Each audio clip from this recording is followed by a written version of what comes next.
Nomination తర్వాత తన నియోజకవర్గ పరిధిలోని 17 వార్డుల్లో పాదయాత్ర పూర్తి చేసి మేధావులు ప్రభావం చూపే వ్యక్తులతో సమావేశాలు మొదలుపెట్టారు వైసీపీ విశాఖ నార్త్ ఎమ్మెల్యే అభ్యర్థి కేకే రాజు.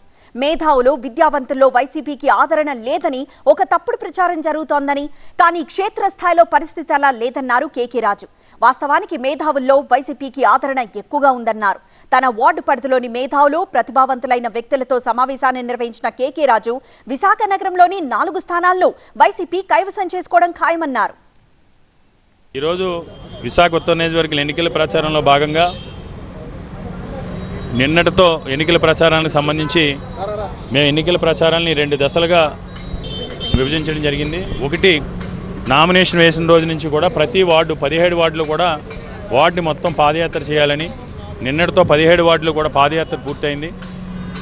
ఈరోజు ఎన్నికల సన్నాహాల్లో భాగంగా ఎవరైతే ప్రముఖులు ఉన్నారో, ఎవరైతే ఇన్ఫ్లుయెన్సర్స్ ఉన్నారో, ఎవరైతే ఇంటలెక్చువల్స్ ఉన్నారో వాళ్ళందరినీ కూడా కలిసే కార్యక్రమం పెట్టుకుని వాళ్ళకి ఈ ప్రాంతానికి జగన్మోహన్ రెడ్డి గారు వాళ్ళు ఏం మేలు జరిగింది, ఏం మేలు జరగబోతూ ఉంది, గతంలో చంద్రబాబు నాయుడు 95 నుంచి 2004 వరకు ముఖ్యమంత్రిగా ఉన్నప్పుడు ఏం నష్టం జరిగింది, ఏ అన్యాయం జరిగింది, 2014 నుంచి 2019 వరకు ఉన్నప్పుడు అప్పుడు అమరావతి పేరుతో ఈ ప్రాంతానికి ఏ రకంగా అన్యాయం చేశాడు, ఈ విషయాలన్నింటినీ కూడా తీసుకెళ్లే విధంగా ఈరోజు మార్నింగ్ నుంచి కూడా కొన్ని ఇంటలెక్చువల్స్ గ్రూప్స్తో ఇంటర్నల్ చర్చాగోష్ఠులతో ఈ రోజంతా కూడా ప్రోగ్రామ్స్ చేసుకోవడం జరిగింది.